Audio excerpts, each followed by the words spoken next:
The purpose of this video is not to convince anyone of anything or to prove the pandemic is as big of a problem as the media says. However, this is going to be a psychological analysis from my perspective that I've noticed about the credibility of this so-called virus.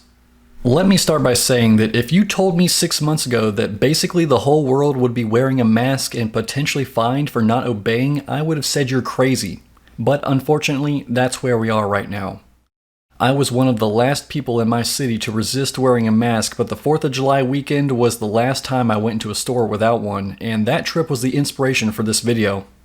I was mostly curious to see if anyone would say anything, or if I would see other people doing the same thing.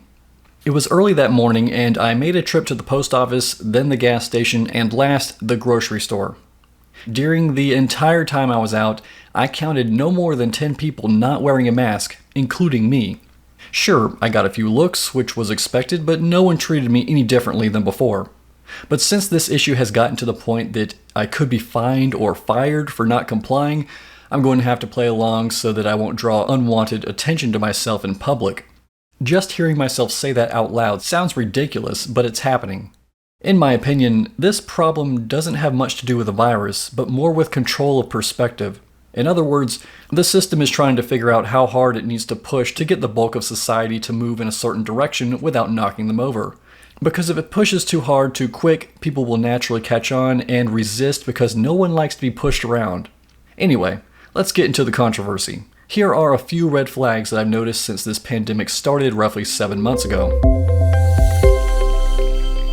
Virtually no animals in America have died from COVID. I haven't heard of any news reports or from anyone I personally know tell me that their cat or dog contracted the virus or died from it.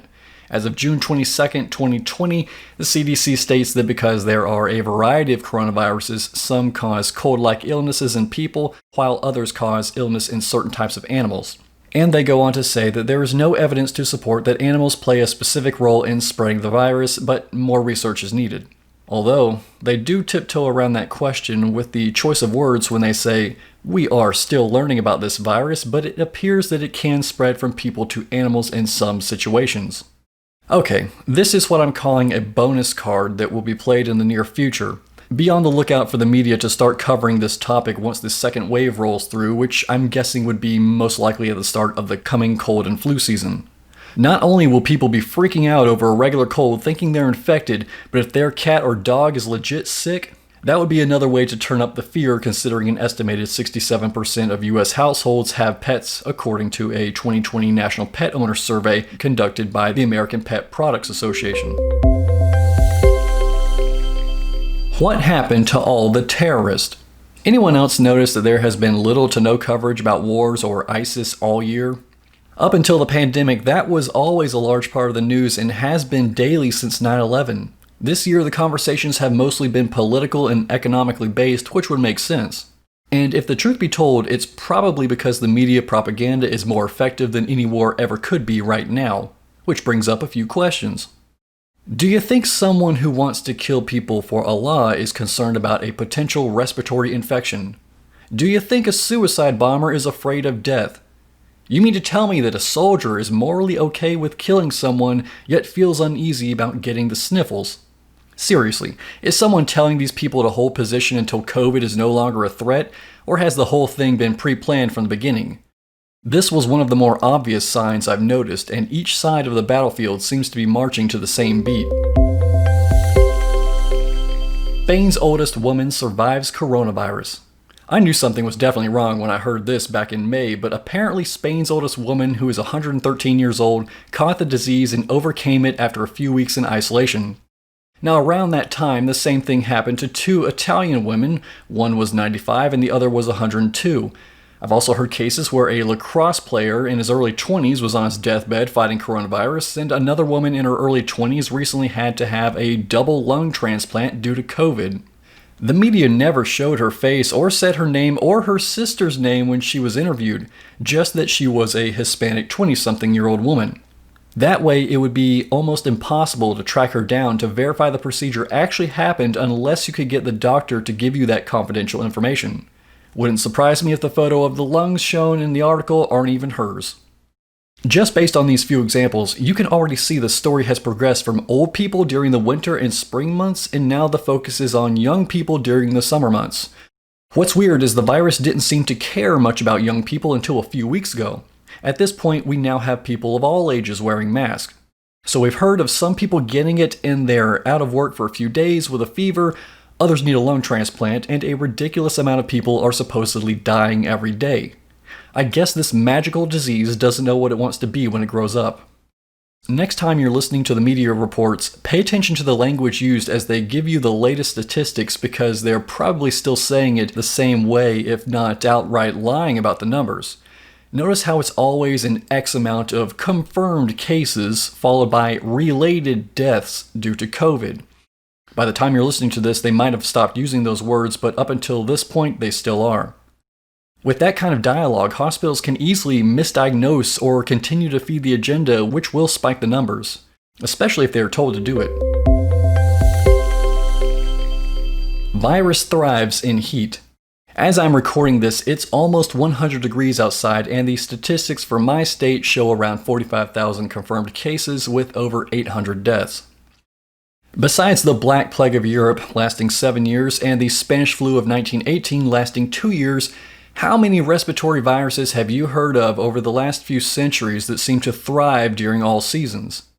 By the way, the Black Plague, aka the Black Death of 1346, supposedly killed a third of the world's known population and is the largest recorded pandemic in human history, assuming the numbers are accurate. It also started a dogmatic religious, political, and economic movement throughout Europe afterwards. As quickly as the numbers are rising every day thanks to COVID-19, I'm now expecting this to last at least 2 years, if not up to 7. Hopefully I'm wrong, but if the elites are modeling this pandemic from other historical accounts, that would mean by the time this is over, the death count would need to be around 2.5 billion within the next 2 to 7 years to make this look prophetically legit, if that's part of the end goal, which would be between the year 2021 and 2026. I don't know, but I just thought those dates and numbers were interesting. Finding a cure too quickly. Okay, this is the last point I'm going to make. Assuming the pandemic numbers are accurate, news coverage is honest, and the World Health Organization is truly concerned about a cure for a real disease, the problem is that if it's rolled out too quickly and the COVID cases start to drop, it should raise an eyebrow for a lot of people, because the next question society would be asking is that, you mean we created a cure within such a short amount of time for something that we knew very little about, but we can't figure out how to cure cancer after hundreds of years of proven cases? Something's not adding up. If there ever was a virus going on out there to begin with, all mail and delivery services would have been temporarily shut down months ago, and we wouldn't have waited till the second half of the year to start mandating face masks in America. But no, it's the magical disease that can't be verifiably passed around through the mail, or from animal to animal, or from animal to human. And if you think things aren't getting out of control now, wait until people are getting regular colds and thinking they're infected this fall and winter. That's when the real paranoia will settle in. If you wanted to start a new belief system on a global scale as soon as possible, this would be the preferred method, and it's been done throughout history many times before. No, I'm not saying this pandemic is going to turn into a religion, but it does share many similar characteristics or patterns of a religious movement or political mindset. And if enough people collectively believe in something, real or not, it becomes a part of reality until enough people stop believing it. And the CDC is ultimately creating the doctrine they want the whole world to believe. Keep in mind that this is the same organization that said it was good for people to smoke cigarettes back in the 1950s, and I'm sure they were already aware of the health risk before cancer was on the rise caused by cigarettes. Just because an organization is popular doesn't mean they're always right. By continually repeating the same buzzwords 24/7, such as virus, fear, pandemic, vaccine, and new normal, it acts almost like a mantra, only it produces very little results for anyone in the end. Just more fear, doubt, paranoia, because something bad could happen if you don't wear a mask, and you better not forget it. Well, this went on a lot longer than I expected, but if you made it through the entire video, you are a trooper. I realize this is a controversial topic at this time, but I'm curious to see how many other people feel the same way. If this subject resonated with you, share this with someone you know and let's keep the conversation going. Thanks for watching, and let me know in the comments below, am I just too far left field with some of these ideas, or have you noticed things just haven't been adding up either?